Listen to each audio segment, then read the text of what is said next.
الحمد لله رب العالمين والصلاة والسلام على رسوله محمد وعلى آله وأصحابه أجمعين، أما بعد.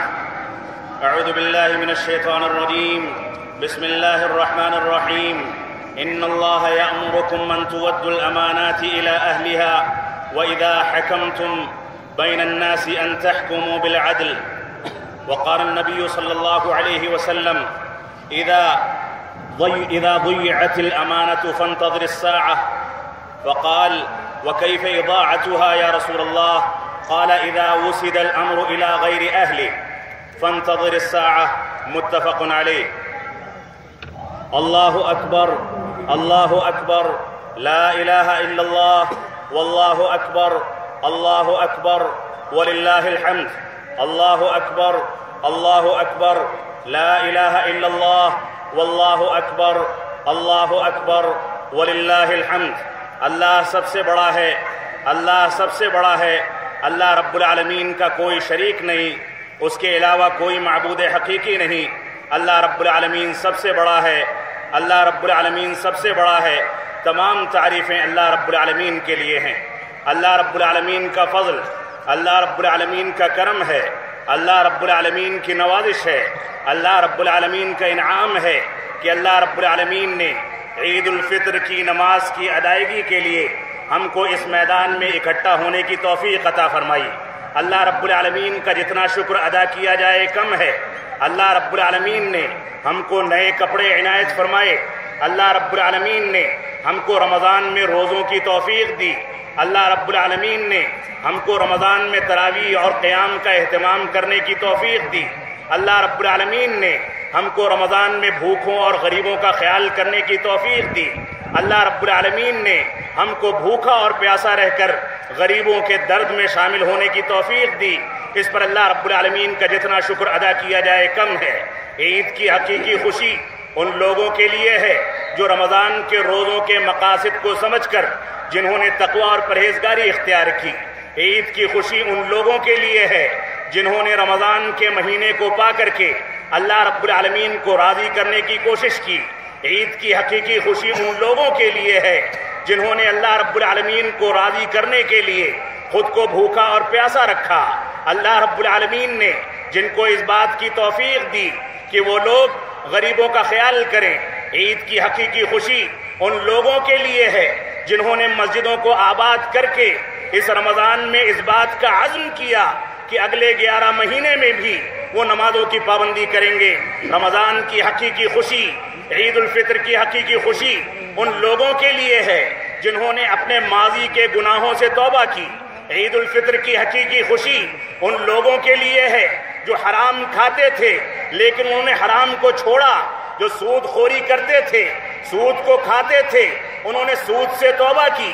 جو جھوٹ بولتے تھے انہوں نے جھوٹ سے توبہ کی. جو دھوکہ دیتے تھے انہوں نے دھوکہ دینے سے توبہ کی. رمضان کی حقیقی خوشی، عید الفطر کی حقیقی خوشی اور اس کے مستحقین وہی لوگ ہیں جو رمضان میں اپنے آپ کو کھنگال کر کے قرآن و سنت کی جانب اپنا رجوع کر کے انہوں نے قرآن و سنت کی پیروی کی. انہوں نے اپنے آپ کو سچا مسلمان بنایا. یہ عید کی خوشی ان لوگوں کے لیے نہیں ہے جو عید کا چاند دیکھتے ہی نمازوں کو چھوڑ دیں. ان لوگوں کے لیے نہیں ہے جو عید کا چاند دیکھتے ہی دھوکہ دھڑی شروع کر دیں. ان لوگوں کے لیے نہیں ہے جو عید کا چاند دیکھتے ہی جیسے شیطان آزاد ہوتا ہے ویسے وہ بھی آزاد ہو جائیں. عید کی خوشی ان لوگوں کے لیے نہیں ہے جو حلال اور حرام کے درمیان تمیز نہ کریں. عید کی خوشی ان لوگوں کے لیے نہیں ہے جو اپنے مظلوم مسلمان بھائیوں کے درد میں شامل ہو کر ان لوگوں کو اپنی دعاؤں میں یاد نہ رکھیں. اس دنیا میں ان نقلیات، اس دنیا کے اندر ان مسلمانوں کے یہاں تک حالات ہیں کہ عید الفطر کے لیے، رمضان کے آخری عشرے کے لیے مسلمان صاف و ستھرا کپڑا پہن کر کے نکلتا ہے، مسجد سے جڑنا چاہتا ہے، اللہ رب العالمین سے توبہ و استغفار کرنا چاہتا ہے. کتنے ایسے افراد ہیں دنیا کے مختلف خطوں میں جنہوں نے عید الفطر کی خوشیوں میں شمولیت کے لیے، عید الفطر میں خوشیاں منانے کے لیے اپنے کپڑے، نئے کپڑے زیب تن کیے لیکن ان کے وہ کپڑے کفن میں تبدیل ہو گئے. ان کو قتل و خوریزی کے ذریعے تباہ و برباد کر دیا گیا. کتنے ایسے مسلمان ہیں جن مسلمانوں نے اللہ رب العالمین کو یاد کرنے کے لیے اپنے گھروں سے قدم اس لیے نکالا تھا کہ اپنے رشتہ داروں سے مل سکیں، اپنے رشتہ داروں کی خوشیوں میں شامل ہو سکیں، کھانے پینے کا انتظام کر سکیں، بچوں کے ساتھ چہل کر سکیں، بچوں کی خوشیوں میں شامل ہو سکیں، بچوں کو گود اٹھا سکیں، بچوں کو عیدی دے سکیں. کتنے ایسے مسلمان ہیں جو اس نیت سے نکلے تھے، لیکن اللہ رب العالمین نے ان کے مقدر میں کچھ اور لکھا تھا. آج کی ظالم طاقتوں نے، آج کے ظالموں نے ان کو قتل و خوریزی کے ذریعے تباہ و برباد کر دیا. داعش نام کا فتنہ، ISIS نام کا فتنہ، مسلمانوں کے درمیان دہشت گردی پھیلانے والا یہ فتنہ جو خوارج کا فتنہ ہے، جس میں غیر مسلم طاقتیں مسلمانوں کو بدنام کرنے کے لیے مسلمانوں کا لباس زیب تن کر کے مسلمانوں کو بدنام کرتی ہیں، اسلام کو بدنام کرتی ہیں، اور ہمارا جذباتی نوجوان ان سے منسلک ہو کر اپنے ایمان کو، اپنے اسلام کو تباہ و برباد کرتا ہے. آج ان لوگوں نے سرکشی کی یہاں تک انتہا کر دی کہ رسول اکرم صلی اللہ علیہ وسلم کا حرم مسجد نبوی کی پرامن و پرسکون فضا، اور مسجد نبوی جس کے بارے میں رسول اکرم صلی اللہ علیہ وسلم نے یہاں تک فرمایا، جس نے اہل مدینہ اور مدینہ کے ساتھ کسی انداز کا غلط انداز اختیار کیا، کوئی برائی اختیار کی، کوئی نقصان پہنچانا چاہا، تو اللہ رب العالمین اس کو اسی طرح سے تباہ و برباد کر دیتا ہے جس طرح سے پانی میں نمک گھل کر کے غائب ہو جاتا ہے اور ختم ہو جاتا ہے. ہم کو اللہ کی ذات پر، اللہ رب العالمین پر، اللہ کی طاقت پر پورا اعتماد ہے کہ جن لوگوں نے حرمین میں گھس کر تباہی مچانے کے لیے، چاہے سابقہ حج میں مینا کے اندر حادثات کیے ہوں، مینا میں صحابہ کرام کو گالیاں دینے والوں نے جس انداز سے معتمرین کو اور حجاج کو حالت احرام میں قتل کیا، جس انداز سے ہزاروں حجاج کرام فوت ہوئے اور شہید ہوئے، یہ ساری کی ساری حرکتیں اللہ رب العالمین اچھی طرح سے جانتا ہے. مسلمانوں کے درجات اس کے ذریعے سے بلند ہوتے ہیں، لیکن ساتھ ہی یہ اس بات کا پیغام ہے کہ اللہ رب العالمین کے حرم میں اللہ رب العالمین نے جہاں بلا ضرورت کے درخت تک کو کاٹنے کو منع فرمایا، اللہ رب العالمین نے جہاں شکار کرنے کو حرام قرار دیا، اللہ رب العالمین نے جہاں لڑائی جھگڑا کرنے کو حرام قرار دیا، اللہ رب العالمین نے جس حرم میں غیر مسلموں کے داخلے کو ممنوع قرار دیا، اس حرم میں گھس کر مسلمانوں کا لبادہ اوڑھ کر مسلمانوں کے خلاف سازشیں کرنے والے اللہ رب العالمین کی بے آواز لاٹھی سے نہیں بچ سکتے. اللہ رب العالمین ان لوگوں سے نپٹنے والا ہے. ان لوگوں نے جو انداز اختیار کیا، جو حرکتیں کی ہیں، جو سرکشیاں کی ہیں، جس انداز سے یہ لوگ قرآن و سنت کی مخالفت کر کے، خوارج کی صفت اختیار کر کے، اسلام سے خروج اختیار کر کے، علماء پر تکفیر کا فتویٰ لگا کر کے، قرآن و سنت کی غلط توجیہ پیش کر کے اور قرآن و سنت کی خلاف ورزی کر کے جس انداز سے سوسائڈ بم یا اس انداز کی چیزیں اختیار کرتے ہیں، یقیناً اسلام اور اہل اسلام کا اس سے کوئی تعلق نہیں ہے. اسلام ایسی حرکتوں سے برات کا اظہار کرتا ہے. اور 6 جائے کہ یہ حملہ اور یہ سوسائڈ بم رمضان کے مبارک مہینے کے آخری عشرے میں اور اس کے بعد عین افطار کے وقت میں مقدس سرزمین پر مقدس وقت میں اور رسول اکرم صلی اللہ علیہ وسلم کے روضے مبارکہ کے قریب کیا جائے، آپ کی مسجد کو نقصان پہنچانے کا قصد کیا جائے، ایسی صورت میں ہم یہی کہیں گے کہ ان لوگوں کی عقلیں ماری گئی ہیں. یہ لوگ نہیں جانتے کہ اللہ رب العالمین نے ابرہہ کے ذریعے سے حملہ جب کیا گیا، خانہ کعبہ کی حفاظت کس انداز سے کی تھی. یہ نہیں جانتے کہ اللہ رب العالمین اپنے حرمین کو کس انداز سے محفوظ کرتا ہے. ان لوگوں کو اس بات کا علم نہیں ہے کہ اللہ رب العالمین کے گھروں کی حفاظت کی ذمہ داری خود رب کائنات نے دے رکھی ہے. اللہ رب العالمین کے خلاف بغاوت کرنے والے، اللہ رب العالمین کے خلاف جانے والے، اس کے حرم کو نقصان پہنچانے والے، چاہے مسلمان ہوں یا غیر مسلم ہوں، چاہے صحابہ کرام کو گالیاں دینے والے ہوں یا صحابہ کرام کو ماننے والے ہوں، حقیقت یہ ہے کہ اسلام ان لوگوں سے برات کا اظہار کرتا ہے. ایسی تعلیمات ان کا اسلام سے کوئی تعلق نہیں.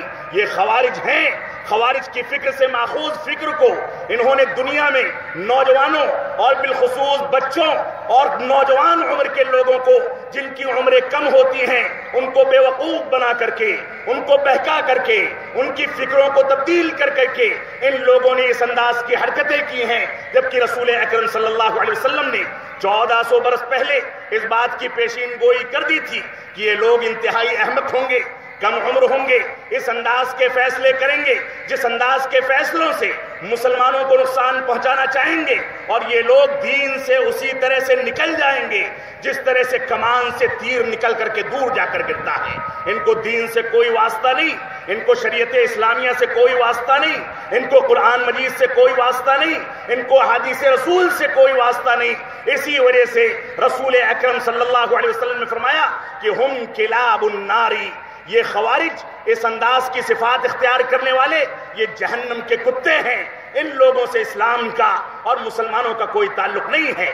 آج ہم اس مجلس میں، اس بھیڑ میں ان سے برات کا اظہار کرتے ہیں، لیکن ساتھ ہی اپنے اس درد کو، اپنے اس دکھ کو، اپنی اس تکلیف کو سارے لوگوں کے سامنے، اس ملک کے ذمہ داران کے سامنے اس کا اظہار کرنا اپنا واجبی فریضہ سمجھتے ہیں کہ ہمارے ہندوستان میں، ہمارے وطن عزیز میں، جس کی آزادی میں کم و بیش 5 سے 10 لاکھ علماء کرام نے قربانیاں دی، اپنا خون بہایا، اس کو آزادی کے لیے، اس کی امن و سلامتی کے لیے ہمارے علماء کرام لڑتے رہے، اور اس کے بعد ان کے ہاتھ میں جو ملک آیا، اس ملک کی آزادی کو ابھی 60-70 سال گزرے ہیں، لیکن اس کے باوجود یہاں اقلیات کے ساتھ جو ظلم کیا جاتا ہے، جو سلوک کیا جاتا ہے، ایک نوجوان گرفتار کیا جاتا ہے اور اس کے بعد 17 سال، 18 سال، 20 سال، 22 سال، 23 سال، 25 سال اور 30 سال کے بعد عدالتیں اس کو باعزت بری کرتی ہیں۔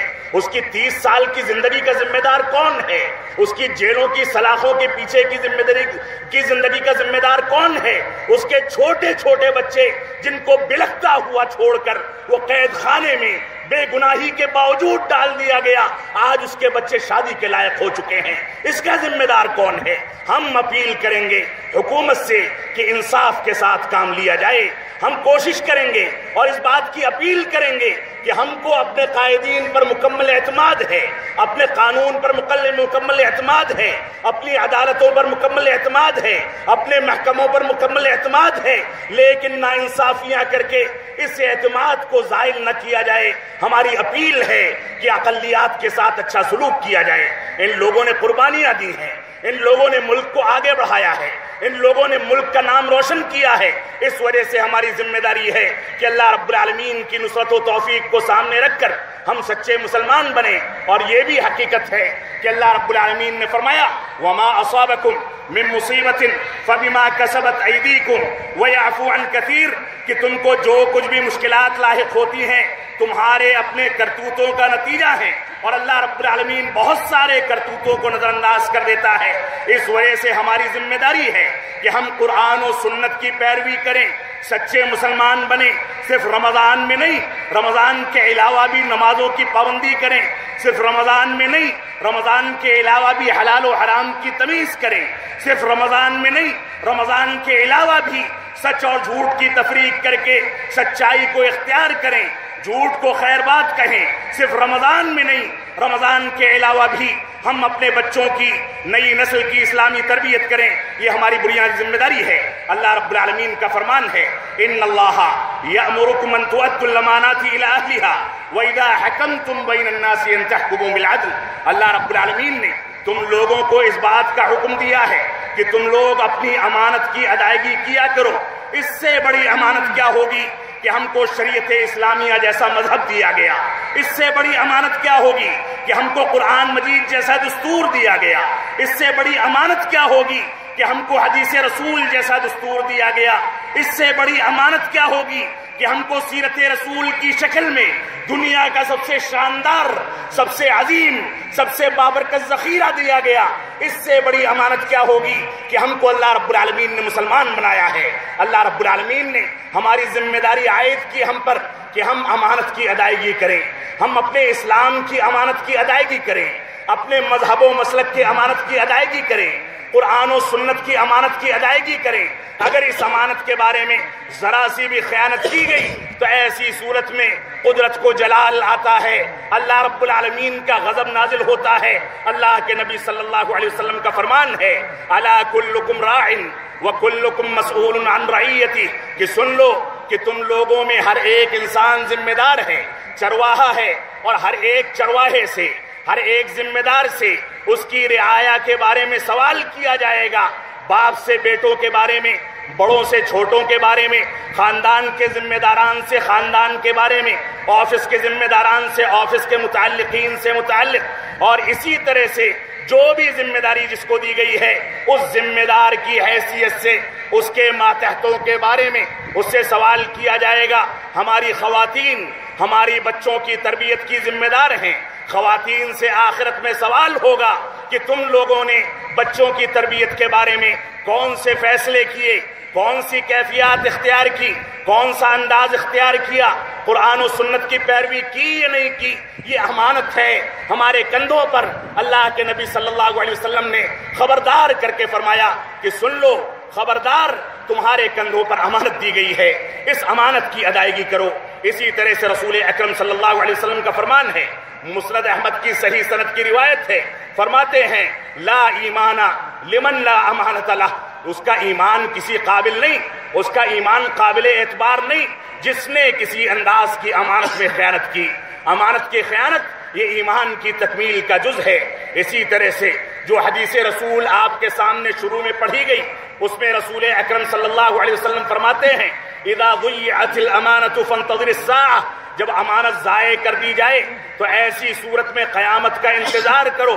صحابہ کرام نے پوچھا وکیف اضاعتها یا رسول اللہ، اے اللہ کے نبی صلی اللہ علیہ وسلم، امانت کے ضائع ہونے کا کیا انداز ہے، کون سی کیفیات ہیں، اس کا مفہوم کیا ہے؟ تو اللہ کے نبی صلی اللہ علیہ وسلم نے فرمایا اذا وسد الامر الى غیر اہلہ فانتظر الساعہ، جب معاملات کو، امانت داری کو غیر اہل کی جانب سونپ دیا جائے، جو انسان اس بات کا اہل اور مستحق نہیں ہے کہ اس کو ذمہ دار بنایا جائے اور اس کے باوجود اس کو ذمہ دار بنا دیا جائے، تو ایسی صورت میں تم قیامت کا انتظار کرو۔ یہ انتظار آج شروع ہو چکا ہے۔ آج ہماری مجلسوں میں، ہماری مساجد میں، ہمارے گھروں میں، ہماری فیکٹریوں میں، ہمارے مدارس میں، ہمارے آفسوں میں اور تمام کی تمام جگہوں پر حکومتوں کو چھوڑ دیں، وزراء کو چھوڑ دیں جو خون کے ذریعے اپنی کرسیوں کو سینچتے ہیں، ان کو چھوڑ دیں۔ حقیقت یہ ہے کہ ہم نے اپنے گھروں کو ضائع کر دیا ہے، حقیقت یہ ہے کہ ہم نے اپنی مسجدوں کو ضائع کر دیا، ہم اپنی مسجدوں میں اپنے ذمہ دار نہیں رہے، ہم نے قرآن و سنت کو چھوڑ کر تقلید شخصی کو اختیار کر کے دوسروں کے اقوال کی دعوت و تبلیغ شروع کر دی، ہم نے قرآن و سنت کے بجائے دوسروں کے اقوال کی شروحات شروع کر دی۔ اس وجہ سے یہ امانت غیر اہل لوگوں کے درمیان آ گئی اور اس کو علامت قیامت بتایا گیا ہے۔ اسی طرح سے آپ دیکھیں کہ کس انداز سے رسول اکرم صلی اللہ علیہ وسلم نے ہم کو حوصلے اور عزم کا حکم دیا۔ آج کے دور میں مسلمانوں کی مکمل تعبیر یہ ہے کہ مسلمان ایک دوسرے پر تنقید کرنے میں، ایک دوسرے کی ٹانگیں کھینچنے میں، ایک دوسرے پر کفر کا فتویٰ لگانے میں، ایک دوسرے کے خلاف فتاوے داغنے میں، ایک دوسرے کے خلاف رائے قائم کرنے میں سب سے آگے ہوتے ہیں، لیکن اپنی گریبانوں میں جھانکنے والا، اپنے عمل کا دراسہ کرنے والا، اپنے عمل کو دیکھنے والا، اپنی ذات پر غور و فکر کرنے والا مسلمانوں میں کوئی نہیں ہے۔ ایسے افراد بہت کم ہیں۔ یہ مسلمانوں کی بدقسمتی ہے کہ مسلمانوں نے اپنی ذات کو چھوڑ دیا، دوسروں کی پگڑیاں اچھالنے لگے، مسلمانوں نے اپنے عمل کو چھوڑ دیا، دوسروں کے عمل پر نظر رکھنے لگے، مسلمانوں نے ایک دوسرے پر تنقید کر کر کے جو کار خیر کرنے کے لیے نیک افراد اٹھتے ہیں ان لوگوں کے عمل کو، ان کو بددل کر کر کے ان لوگوں نے ان کے جذبات کو ٹھیس پہنچائی ہے، اور اس طریقے سے پورا اسلام اور مسلمانوں کا پورا مشن تباہ و برباد ہو کر کے رہ گیا ہے۔ آپ دیکھیں مسلمانوں کے سلبیات کو دیکھیں، آپ دیکھیں کہ مسلمان کس انداز سے دوسروں پر تنقید کرتا ہے۔ آپ عالمی حالات پر نظر ڈالیں، مدینہ منورہ پر حملہ کیا گیا، سعودی عرب میں جدہ پر خودکش حملہ ہوا، قطیف کے علاقے میں خودکش حملے ہوئے، اسی طرح سے ماضی قریب میں اسی ہفتے کے دوران بغداد کے اندر خودکش حملہ کر کے نہ جانے کتنے معصوم افراد کو قتل کر دیا گیا۔ اسی طرح سے فلسطین میں اسی رمضان کے مبارک مہینے میں آپ دیکھیں کہ فلسطین میں اسرائیل کی ظالم حکومت نے مسلمانوں کے لیے، مظلوم بھائیوں کے لیے، مظلوم فلسطینیوں کے لیے پانی تک بند کر دیا۔ ان کو نہ پینے کے لیے پانی تھا، نہ غسل کرنے کے لیے پانی تھا۔ یہ حقیقت ہے کہ مسلمان نیا کپڑا پہن کر کے نکلتا ہے اور وہ کفن میں تبدیل ہو جاتا ہے۔ آپ دیکھیں عالمی حالات کو، آپ مدینہ منورہ کے دھماکے کو دیکھیں، آپ بنگلہ دیش کے حالات کو دیکھیں، آپ دیکھیں عالمی طور پر کہ مسلمانوں کو کس انداز سے تباہ کرنے کے لیے خود مسلمانوں کو استعمال کیا جا رہا ہے۔ ایسی صورت میں مسلمانوں کی ذمہ داری ہے کہ قرآن و سنت کی بنیاد پر آپسی اتحاد پیدا کریں۔ اللہ رب العالمین کی آیت کریمہ وَاعْتَصِمُوا بِحَبْلِ اللَّهِ جَمِيعًا وَلَا تَفَرَّقُوا، اللہ رب العالمین کی رسی کو یعنی کتاب اللہ اور سنت رسول اللہ کو مضبوطی سے پکڑ لو اور آپس میں انتشار پیدا نہ کرو، آپس میں تفریق پیدا نہ کرو، آپس میں اختلاف نہ کرو۔ اس آیت کریمہ کو سامنے رکھ کر آئیے آپ آپس میں اتحاد کریے، قرآن و سنت کی بنیاد پر ایک مسجد میں جمع ہوئیے، قرآن و سنت کی بنیاد پر ایک عیدگاہ میں جمع ہوئیے، قرآن و سنت کی بنیاد پر ایک اللہ رب العالمین کی عبادت کیجئے۔ آپ کی کتاب بھی ایک ہے، آپ کا دستور بھی ایک ہے، آپ کا نبی بھی ایک ہے، آپ کا قاعدہ اور ضابطہ بھی ایک ہے۔ یہ ایک الگ مسئلہ ہے کہ مسلمانوں نے 4 ائمہ میں تقسیم ہو کر کے کم از کم اپنے آپ کو 4 گروپوں میں تقسیم کر لیا۔ اگر قرآن و سنت کی بنیاد پر اتحاد کیا جاتا، قرآن و سنت کی بنیاد پر آپس میں اتفاق کیا جاتا تو یہ نوبت نہ آتی۔ آپ دیکھیں کہ کس انداز سے اقوام متحدہ نے دنیا کے عظیم ترین ملک سعودی عرب کو، جو توحید اور اتباع رسول کی بنیاد پر چلتا ہے، ہم اس سے یہ نہیں کہتے کہ اس کے اندر کوتاہیاں نہیں ہیں، کمیاں نہیں ہیں، لیکن قرآن و سنت کی بنیاد پر فیصلہ کرنے والا کوئی دوسرا ملک دکھا دیا جائے، اس کے باوجود آج اقوام متحدہ نے اس کو یمن کے معاملات میں، 11 ستمبر کے معاملات میں جس انداز سے گھیر کر کے مسلمانوں کے منبع اور مسلمانوں کے مصدر اور مسلمانوں کے قبلے کو منتشر کرنے کے لیے جو ہتھ کنڈے اپنائے ہیں، ایسی صورت میں مسلمانوں کی ذمہ داری ہے کہ وہ صحیح انداز سے قرآن و سنت پر اتحاد کریں۔ اسی طرح سے آپ دیکھیں کہ خوارج نے جو نئے نئے انداز اختیار کر رکھے ہیں، ان انداز میں کون سے حالات ہم کو اختیار کرنے چاہیے۔ آپ ملکی حالات کو دیکھ لیں، بابری مسجد کو منہدم کر دیا گیا۔ بابری مسجد کے انہدام سے پہلے کوئی مسلمان نہیں جانتا تھا کہ ہتھیار کس کو کہتے ہیں، کوئی مسلمان نہیں جانتا تھا کہ خنجر کس کو کہا جاتا ہے، کوئی مسلمان نہیں جانتا تھا کہ AK-47 کس کو کہا جاتا ہے۔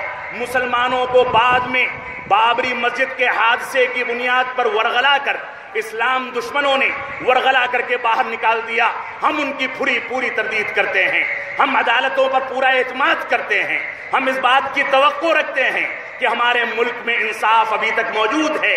مسجدوں کے بارے میں، مسلمانوں کے حقوق کے بارے میں ان کو انصاف ملے گا۔ ہم نوجوانوں سے اپیل کرتے ہیں کہ خوارج کی صفات کو اختیار کر کے وہ بغاوت کے فیصلے نہ کریں، باہر نہ نکلیں، سنجیدگی کے ساتھ صبر کریں۔ رسول اکرم صلی اللہ علیہ وسلم کے عہد مبارک میں جو پریشانیاں، جو تکلیفیں صحابہ اکرام کو اور خود رسول اکرم صلی اللہ علیہ وسلم کو دی گئی، ان چیزوں کو سامنے رکھیے تو ایسی صورت میں ہماری مشکلات کچھ بھی نہیں ہیں۔ ہم کو قانون کے دائرے میں رہ کر، عدالتوں کے ماتحت رہ کر اپنے معاملات کو عدالتوں سے فائنل کرنے اور ان سے فیصلہ لینے کی توقع رکھنی چاہیے۔ آپ دیکھیں اس ملک میں حالات یہاں تک پہنچ گئے کہ یہاں کیسوں کی فائلیں غائب ہونے لگی۔ اس ملک میں حالات یہاں تک پہنچ گئے کہ مسلمانوں سے پاک ہندوستان کے نعرے لگائے جانے لگے۔ اس ملک میں حالات یہاں تک پہنچ گئے کہ ہمارے نوجوانوں کو گرفتار کر کے سلاخوں کے پیچھے بھیج دیا جاتا ہے، لیکن جنوبی ہند کے ایک واقعے کے فیصلے میں سارے کے سارے مجرمین بری کر دیے جاتے ہیں، یا کسی کو سزا دی جاتی ہے تو معمولی سزا دی جاتی ہے اور ایک مسلمان گرفتار کیا جاتا ہے تو عدالت یہاں تک کہتی ہے کہ لوگوں کے جذبات کا خیال رکھتے ہوئے ان کو پھانسیاں دی گئی ہیں۔ ہم ایسی صورت میں اپیل کریں گے کہ کسی اقلیت کے جذبات کے ساتھ کھلواڑ نہ کیا جائے۔ مسلمانوں کو ان کے حقوق دیے جائیں۔ جتنے وفادار یہ مسلمان ہو سکتے ہیں اپنے ملک کے لیے دوسری کوئی قوم نہیں ہو سکتی۔ ان مسلمانوں نے جنگ آزادی میں اپنا خون بہایا، ان مسلمانوں نے جنگ آزادی میں اپنا مال لٹایا، ان مسلمانوں نے جنگ آزادی میں ظالم و جابر انگریزوں کو نکال کر کے باہر کیا۔ تو یہ مسلمان آج بھی اس ملک میں امن و سلامتی کے لیے قربانیاں پیش کر سکتا ہے۔ اللہ رب العالمین ہم کو صحیح انداز سے قرآن و سنت کی پیروی کرنے کی توفیق عطا فرمائے۔ اس ملک کے اندر مسلمانوں کی تفریق کے لیے صوفیزم کا نیا چہرہ اختیار کیا گیا۔ اس ملک میں مسلمانوں کے درمیان تفریق کے لیے مسلمانوں کو آپسی مسلکی معاملات میں لڑا کر کے صوفیزم کے ذریعے انٹرنیشنل صوفی کانفرنس کر کے ظالم و جابروں کو اس میں شریک کرا کر کے غلط انداز کا پروپیگنڈا کیا گیا۔ یہ ساری کی ساری چیزیں ایسی ہیں کہ ہم اس کا کنڈم کرتے ہیں، اس کی تردید کرتے ہیں۔ کوئی بھی مسلمان قوم کے مفاد کے خلاف ذرا سی بھی حرکت کرے تو یہ ناقابل برداشت ہے۔ مسلمانوں کو ذاتی مفاد نہیں دیکھنا چاہیے، مسلمانوں کو امت اسلامیہ کا مفاد دیکھنا چاہیے، مسلمانوں کو اسلام کا مفاد دیکھنا چاہیے۔ اسلام جو امن و سلامتی کا مذہب ہے، اسلام جو خوارج کے بارے میں سخت فیصلے کرتا ہے، اسلام جو بم دھماکوں اور اس انداز کی چیزوں کی تردید کرتا ہے، اسلام جو بے جا طریقے سے پانی تک کو ضائع کرنے کی تردید کرتا ہے، اسلام جو عین میدان جنگ میں اس بات کی تلقین کرتا ہے کہ کوئی اپنی کٹیا میں بیٹھ جائے، چاہے دشمن اسلام ہی کیوں نہ ہو، اس کو درگزر کر دیا جائے، اس کو چھوڑ دیا جائے۔ اسلام یہاں تک تعلیمات دیتا ہے کہ جب کفار اور مشرکین مکہ نے جن کو رسول اکرم صلی اللہ علیہ وسلم کو جنہوں نے لہو لہان کیا، جنہوں نے نکلنے پر مجبور کیا، فتح مکہ کے موقع پر رسول اکرم صلی اللہ علیہ وسلم نے فرما دیا لا تثریب علیکم اليوم، تم پر آج کوئی مواخذہ نہیں کیا جائے گا۔ جو فلاں جگہ پر پناہ لے لے اس کو امن و سلامتی دی گئی، جو فلاں کے گھر میں گھس جائے اس کو امن و سلامتی دی گئی۔ دشمنوں کو اسلام نے معاف کیا ہے، تو یہ اسلام دہشت گردی کی تعلیم کیسے دے سکتا ہے؟ یہ اسلام جو جانوروں کو بلا ضرورت ذبح کرنے کو منع کرتا ہے، یہ اسلام جو پھلدار درخت اور ہرے بھرے درختوں کو کاٹنے سے منع کرتا ہے، یہ اسلام جو پانی کی فضول خرچی کو منع کرتا ہے، وہ خون بہانے کا حکم کیسے دے سکتا ہے؟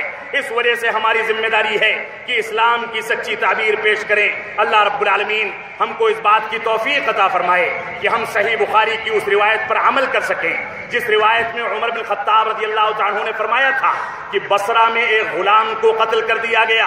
انہوں نے فرمایا کہ اگر پورے اہل بصرہ اس غلام کے قتل میں شریک ہیں تو میں اہل بصرہ کو قتل کر ڈالوں گا۔ اسلام اس انصاف کا حکم دیتا ہے، غلام قتل کیا جائے، آزاد انسان قتل کیا جائے، کوئی کافر ہی کیوں نہ قتل کر دیا جائے، کوئی غیر مسلم ہی کیوں نہ قتل کر دیا جائے، ظلم تو ظلم ہے اور اسلام اس بات سے روکتا ہے۔ اللہ رب العالمین ہم کو قرآن و سنت کی پیروی کرنے کی توفیق عطا فرمائے۔ اللہ رب العالمین ہم کو اس بات کی توفیق عطا فرمائے کہ ہم اسلام کی سچی تعبیر پیش کر سکیں، اسلام کی سچی ترجمانی کر سکیں، قرآن و سنت کی پیروی کر سکیں، ہم توبہ و استغفار کر کے تقلید شخصی سے دور ہٹیں۔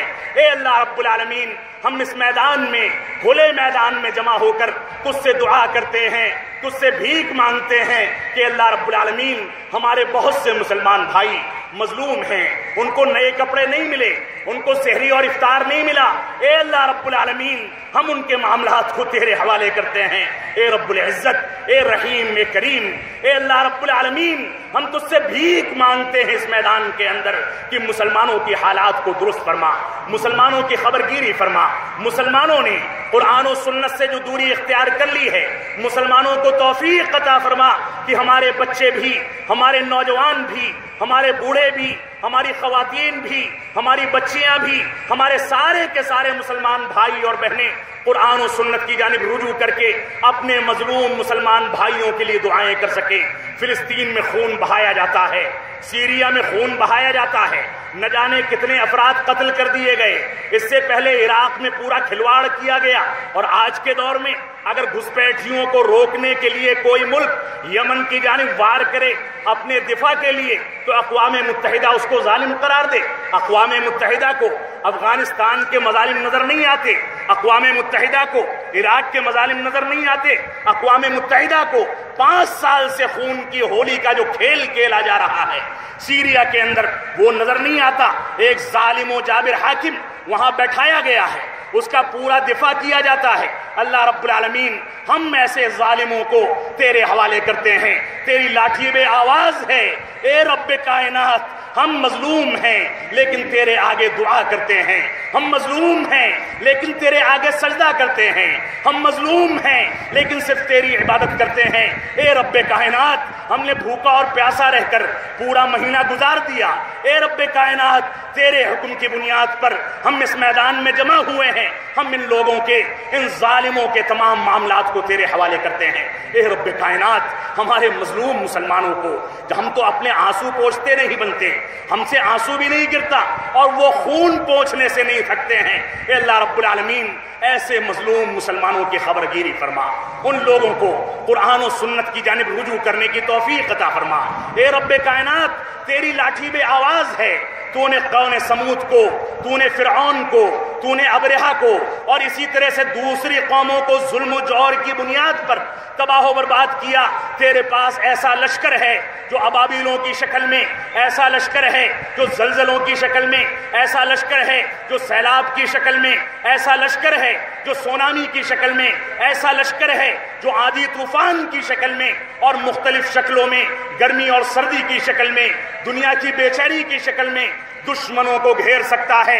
اے اللہ رب العالمین ہم یہ تو نہیں کہیں گے کہ تم کو تباہ و برباد کر دے، ہم یہ تو نہیں کہیں گے کہ ان کی ہستی کو دنیا سے مٹا دے، لیکن اتنی اپیل اور اتنی دعا تجھ سے ضرور کریں گے، اتنی بھیک ضرور مانگیں گے کہ اللہ رب العالمین ان کو ایسی تنبیہ فرما کہ آگے آنے والی اقوام، آگے آنے والی قومیں مسلمانوں کے خلاف اگر کبھی سازش کریں تو وہ چیز ان کے لیے سامان عبرت بن جائے۔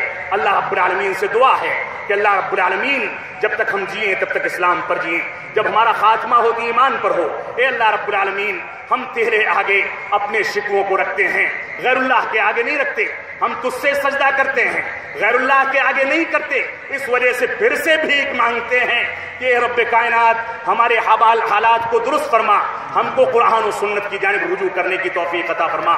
ہم جب تک جئیں تب تک اسلام پر جئیں، جب ہمارا خاتمہ ہو تو ایمان پر ہو۔ وصلی اللہ علی نبینا محمد وعلی آلہ وصحبہ وسلم، والسلام علیکم ورحمۃ اللہ وبرکاتہ۔